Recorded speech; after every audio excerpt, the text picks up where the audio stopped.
جارێکی تر پەرلەمانی کوردستان لەسەر داوای پارتی و یەکێتی و یەکگرتو کۆبووە، بەڵام کۆبنەوەی ئەمجارە بۆ درێژکردنەوەی ماوەی کارکردنی پەرلەمان و دواخستنی هەڵبژاردنەکان بوو کە هەر سێ حیزب پرۆژەیەکیان بۆ ئەو مەبەستە ئامادە کردبوو. لە کۆبنەوەکەدا بە دەنجی 60 پەرلەمانتار هەڵبژاردننی پەرلەمانی کوردستان و سەرۆکایەتی هەرێمی کوردستان بۆ ماوەی 8 مانگ دواخرا و تەمەنی ئەم خولەی پەرلەمانی کوردستانیش بۆ 2 وەرزی یاسادانان درێژ کرایەوە. دوو دەورەی ئینتیخابی واتە دوو دەورەی گرێدان دوو وەرزی گرێدان 8 مانگ. ئەوەی سەرۆکایەتی هەرێمی کوردستان مەسەلەیەکی ترە لە جەلەساتی داهاتوو قسە و باسی لەسەر دەکرێت و سەرۆکی هەرێمی کوردستان خۆی لەسەر ئەم مەسەلەی قسەی خۆی دەوێت. ئەوەی ئەمڕۆ کردمان لەبەر ئەوەی کۆمیسیۆن ڕایگەیاند بوو کە کارەکانی ڕاگرتووە و ناتوانانی هەڵبژاردن لە یەکی 11 ئەنجام بدات.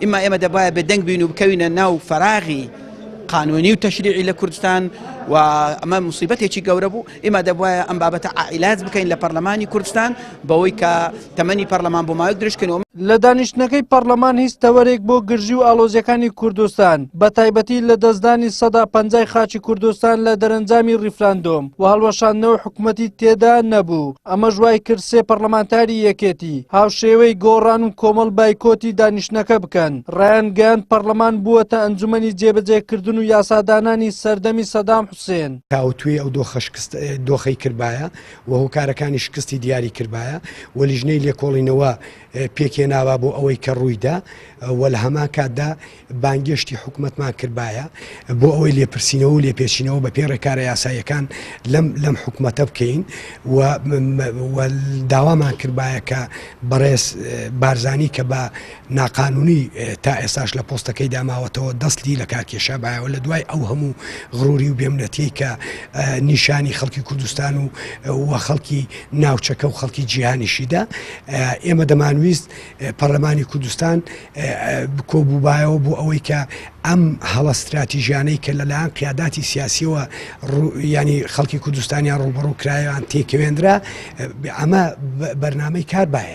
فراکسیۆنی گۆڕان لە پەرلەمانی کوردستانیش ڕای دەگەێنێت درێژکردنەوەی ئەم خولەی پەرلەمان بۆ بەرژەوەندی کەسی و حیزبیە و پێشێلکردنی مافی دەنگدەرانی کوردستانە. تۆ ئەگەر بگەڕێیتەوە بۆ ئامانجی سەرەکی یاسا بریتیە لە پاراستنی ماف هەر کاتێ هەر یاسایەکە لە خزمەتی پاراستنی مافدا نەبوو ئەو یاسایە ئەگەر یاساش بێن نایاساییە لە دەرەوەی یاسایە بۆیە ئەم یاسایی ئیمڕۆژ کە پەرلەمانیان پێدرێژ کردەوە و ئەوەی کە سەرۆکایەتی هەرێمی پێدرێژکراوەتەوە لەو پێشووکە خولەکانی پێشووی پەرلەمانیش پێدرێژکراوەتەوە خۆحەشاردانە لە پشت یاساوە چونکە پێشێلکردن لە جیاتی پاراستنی ماف پێشێلکردنی مافی دەنگدەری تایە. کۆبنەوەکە کە بەبێ بەشداری هەردوو فراکسیۆنی گۆڕان و کۆمەڵی ئیسلامی کوردستان بەڕێوە چوو. لە کۆی 111 پەرلەمانتار 68یان لە کۆبنەوەکە ئامادە بوون بە 6 دەنجی بەڵێ و 8 دەنجی نەخێر پرۆژەی درێژکردنەوەی تەمەنی پەرلەمان بۆ ماوەی 8 مانگ پەسەند کرا. پێمان وایە